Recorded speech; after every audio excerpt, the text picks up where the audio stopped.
You can push yourself as hard as you want. You can be as disciplined as you like, but if you do not remove the blocks that are creating an edge that you cannot surpass, then we stay in the same boxes we've kept ourselves in.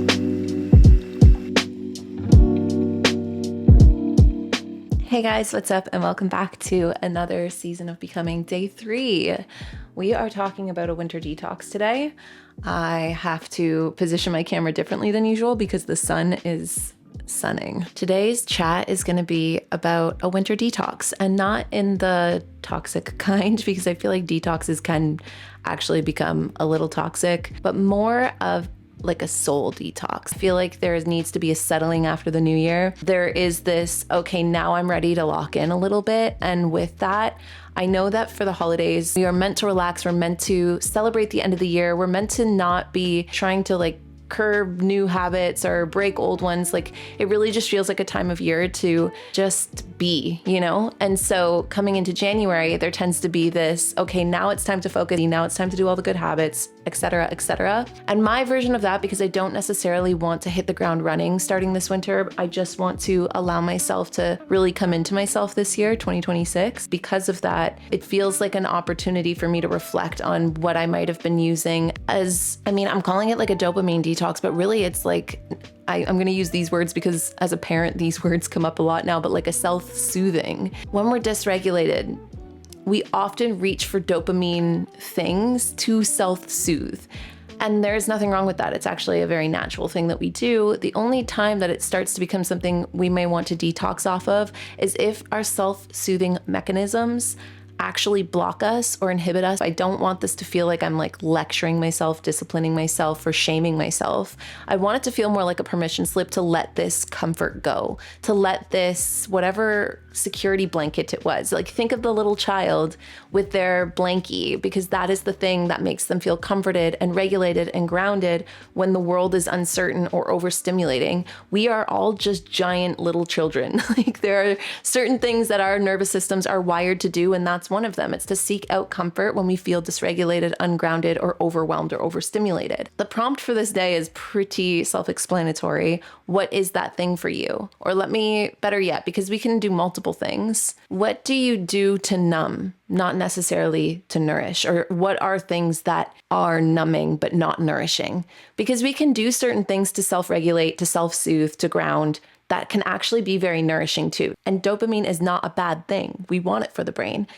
We just don't want, or I just don't want, the numbing dopamine hits, the dopamine hits that pull me away from myself. Naturally, winter is going to reduce our stimulation because we spend more time indoors. The light should be cozier. We're more by candlelight, it's darker hours. So it's the perfect season to experiment with pulling back on specific things. And you'll know what that thing is. You probably have already thought of it. And I want to reiterate that it's not necessarily about removing our sense of pleasure or feeling wrong or bad in the things that we do to seek comfort, but more to get aware of the things that we do maybe in pursuit of comfort or pleasure that end up actually just numbing us. Anything at all can be toxic for us if the method or the hook has its claws in us rather than the other way around. Getting real about the emotion underneath our self-soothing mechanisms, I think is crucial, because choosing the thing that you're going to stop doing, that's going to stop blocking you, it's usually the thing that we avoid or fear or don't want to look at the most. And I think this is getting further and further complicated by the modern ways of living, because as technology continues to advance, I think our nervous systems, it's getting harder and harder for us to keep our nervous systems grounded, because they were not created with technology that is this intense, this 24/7, the consuming of information, the 24/7 access to ourselves, the ways that things like social media create new emotional problems of comparison. Or, look at the fact that some of the most trending content out there is now called rage bait. There is literally content being created to elicit the feelings of rage in people because that's what goes viral. It has way more of an effect on us than we might really know, or that will probably not understand for a few more years to come. I'm sure we're starting to understand what technology, social media, and all of that is doing to our nervous systems, but I really don't think we're going to see the effects until our generation gets older. And so I do think that we live in a time where it's harder and harder to keep our nervous systems grounded.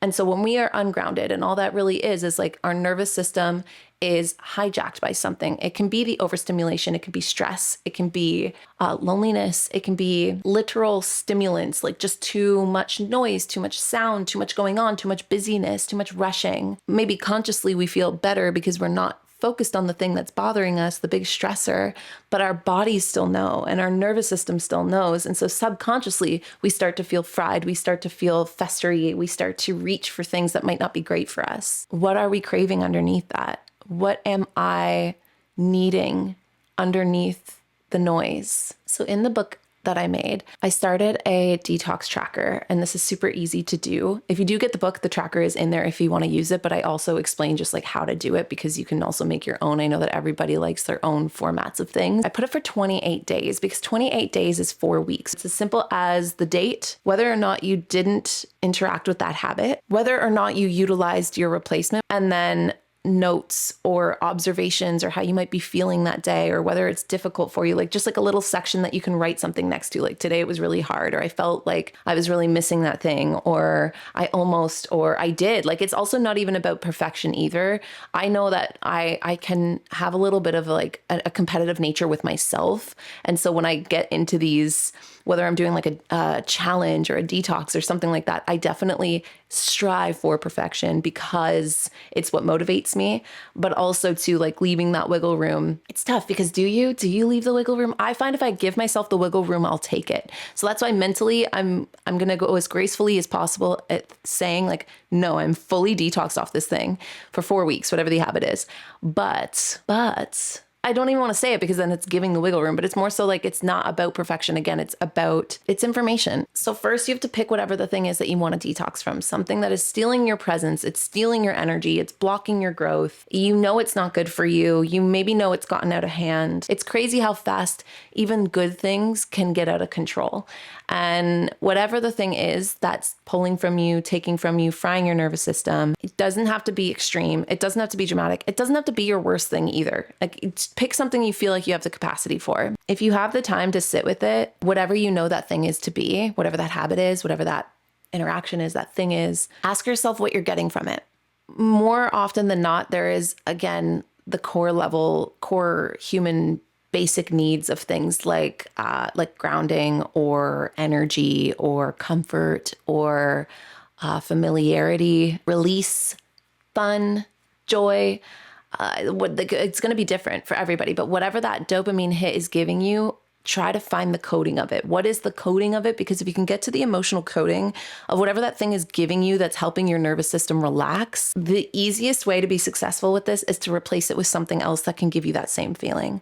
It's not going to be the same. Like if I think about switching out coffee for tea, I always dread it because I don't crave tea the way that I crave coffee. But a lot of the things that I drink coffee for, which is like a warm drink, a sense of comfort, a ritual, a familiar part of my day, I can get that from tea. I just have to rewire my system, and that's what the whole detox is for. Whatever it is, see if you can find the coding energetically or emotionally that is allowing your nervous system to reach for that thing when you feel you need it, you need that hit.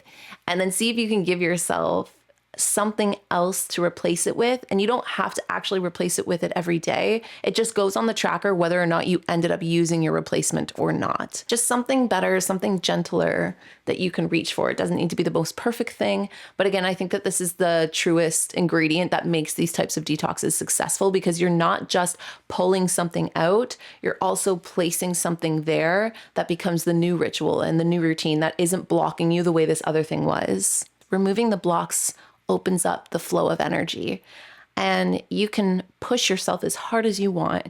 You can be as disciplined as you like, but if you do not remove the blocks that are stopping you, that are creating an edge that you cannot surpass, then we stay in the same boxes we've kept ourselves in. So it comes from a self-respect. It comes from a self-love. It comes from wanting more for yourself and feeling you fully deserve it. If you guys want to keep going and doing it with me, I'll be here every day for the month of January doing these coffee talks and tying it to the page of the book that I wrote. So I will see you guys all tomorrow and the next day and the day after that.